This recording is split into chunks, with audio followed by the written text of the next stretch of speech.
আজকের দিনে ভারতীয় আবহাওয়া অধিদপ্তর আইএমডি পশ্চিমবঙ্গের বিভিন্ন জেলায় বৃষ্টি ও বজ্রঝড়ের সম্ভাবনার কথা জানিয়েছে।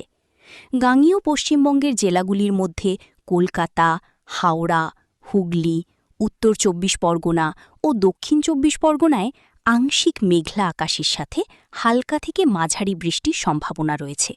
কোথাও কোথাও দমকা হাওয়া ৩০-৪০ কিমি প্রতি ঘণ্টা ও বজ্রপাতের আশঙ্কাও আছে।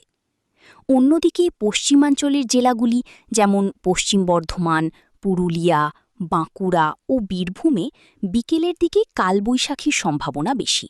সেখানে ঝড়ো হাওয়ার গতিবেগ ৪০-৫০ কিমি প্রতি ঘণ্টা পর্যন্ত উঠতে পারে এবং স্বল্প সময়ের জন্য ভারী বৃষ্টিও হতে পারে। উত্তরবঙ্গের জেলাগুলির মধ্যে দার্জিলিং, কালিম্পং, জলপাইগুড়ি ও আলিপুরদুয়ারে তুলনামূলক বেশি বৃষ্টির সম্ভাবনা রয়েছে। পাহাড়ি এলাকায় কুয়াশা ও বজ্রবিদ্যুৎ সহ বৃষ্টির কারণে দৃশ্যমানতা কমতে পারে। সার্বিকভাবে বলা যায়, আজ থেকে রাজ্যের বেশিরভাগ জেলায় প্রি মনসুন বৃষ্টি শুরু হওয়ার ইঙ্গিত মিলেছে, যা আগামী কয়েকদিন ধরে চলতে পারে। আজ থেকে ভারতীয় আবহাওয়া অধিদপ্তর আইএমডি এর পূর্বাভাস অনুযায়ী পশ্চিমবঙ্গ জুড়ে প্রি মনসুন আবহাওয়ার জোরালো প্রভাব দেখা যাচ্ছে। বঙ্গোপসাগরে সৃষ্ট নিম্নচাপ ও জলীয় বাষ্পের আধিক্যের কারণে রাজ্যের প্রায় সব জেলাতেই বজ্রবিদ্যুৎ সহ বৃষ্টি, দমকা হাওয়া এবং কিছু ক্ষেত্রে কালবৈশাখী ঝড়ের আশঙ্কা তৈরি হয়েছে। নিচে জেলা ধরে বিস্তারিত আলোচনা করা হল। রিমঝিম গাঙ্গেয় দক্ষিণবঙ্গের জেলাগুলি।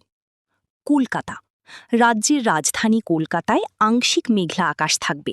দুপুরের পর বজ্রবিদ্যুৎ সহ হালকা থেকে মাঝারি বৃষ্টির সম্ভাবনা প্রবল। তাপমাত্রা ৩২ থেকে ৩৫ ডিগ্রি সেলসিয়াসের মধ্যে থাকলেও বৃষ্টির কারণে গরম কিছুটা কমবে। দমকা হাওয়া ৩০ থেকে ৪০ কিলোমিটার প্রতি ঘণ্টা গতিতে বইতে পারে। হাওড়া, হাওড়া জেলায় বিকেল বা সন্ধ্যার দিকে কালবৈশাখী ধরনের ঝড় হতে পারে। বজ্রপাতের ঝুঁকি থাকায় খোলা মাঠ বা জলাশয়ের ধারে সতর্ক থাকতে হবে। হুগলি, এখানে বিক্ষিপ্ত বৃষ্টি ও দমকা হাওয়া চলবে।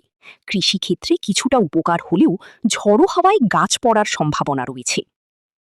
উত্তর ২৪ পরগনা, এই জেলায় বজ্রসহ বৃষ্টির সম্ভাবনা বেশি।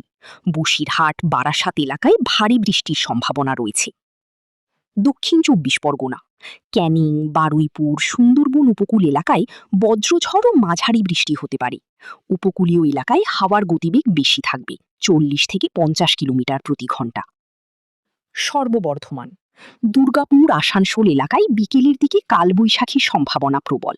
বজ্রবিদ্যুৎ সহ ঝড়ো হাওয়া বইতে পারে। পূর্ব বর্ধমান, এই জেলায়ও বজ্রসহ বৃষ্টির সম্ভাবনা আছে। ধান ও সবজি চাষে উপকার মিলবে। বাঁকুড়া, ঝড়ো হাওয়া ৪০ থেকে ৫০ কিলোমিটার পর্যন্ত উঠতে পারে। স্বল্প সময়ের জন্য ভারী বৃষ্টি হতে পারে। পুরুলিয়া, কালবৈশাখীর প্রবণতা সবচেয়ে বেশি এই জেলায়। বিকেলে বজ্রঝড়, বিদ্যুৎ চমক ও দমকা হাওয়া দেখা যাবে।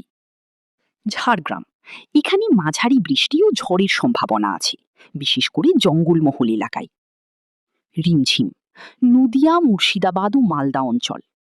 নদিয়া, বজ্রবিদ্যুৎ সহ মাঝারি বৃষ্টি হবে। নদিয়া জেলায় কিছু এলাকায় ভারী বৃষ্টির সতর্কতা জারি হয়েছে। মুর্শিদাবাদ, এখানে গরম ও আর্দ্রতার মাঝে হঠাৎ বজ্রঝড় হতে পারে। কৃষকদের সতর্ক থাকার পরামর্শ। মালদা, বিক্ষিপ্ত বৃষ্টি